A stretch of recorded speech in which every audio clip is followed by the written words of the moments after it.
Hi అండి. Welcome to my YouTube channel Patelamma పాకశాల.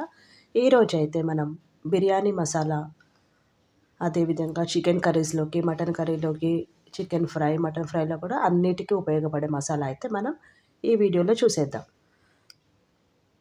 వీడియోలో కనిపిస్తున్నట్టు ఆ గ్లాస్ తోటి అయితే నేను 3 గ్లాసెస్ ధనియాలు తీసుకున్నాను. ధనియాలే ఎక్కువ తీసుకున్నానండి. ధనియాలు ఎక్కువ తీసుకోవాలి ఎప్పుడైనా.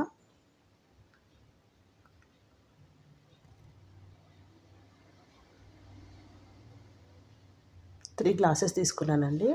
ఇంకా తర్వాత మనమంతా అందాజా వేయొచ్చండి.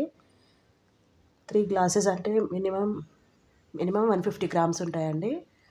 ఒక 7, 8 బగారాకు, ఒక 5, 6 అనాస పువ్వులు,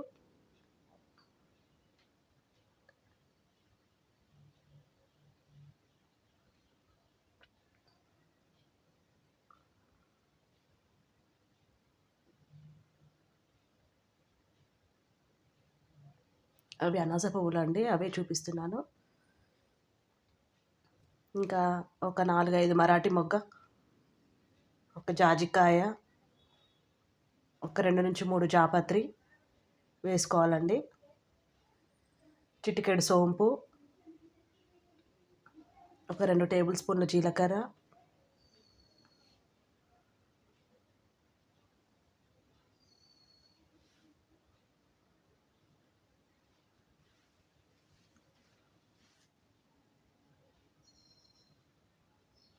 ఒక 10-12 లవంగాలు, ఒక 4, 5 దాల్చిన చెక్క వేసుకోవాలండి.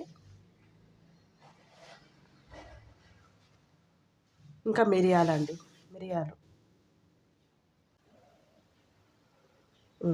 ఇప్పుడు చూపించేదైతే జాపత్రి అండి. జాజికాయ వేసాం, జాపత్రి వేసాం. మిరియాలైతే ఒక 10, 12. ఇప్పుడు ఇవైతే మనం అన్ని మసాలాలు ఇవంతా అన్ని కర్రీస్లోకి అయితే వాడుకోవచ్చండి. బిర్యానీకి వాడుకోవచ్చు, chicken curry, chicken fry, mutton curry, mutton fry అన్నిటికి వాడుకోవచ్చు. ఇంకా మనం చికెన్ కర్రీలోకి అయితే 1 టేబుల్ స్పూన్ అట్లా వేసుకోవచ్చండి.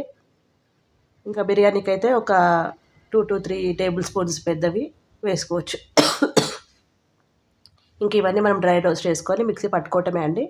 మన మసాలా అయితే రెడీ అయిపోతుందండి. ఇంకా వీడియో అయితే చూసేయండి. Thanks for watching. Kasuri methi కూడా వేసానండి.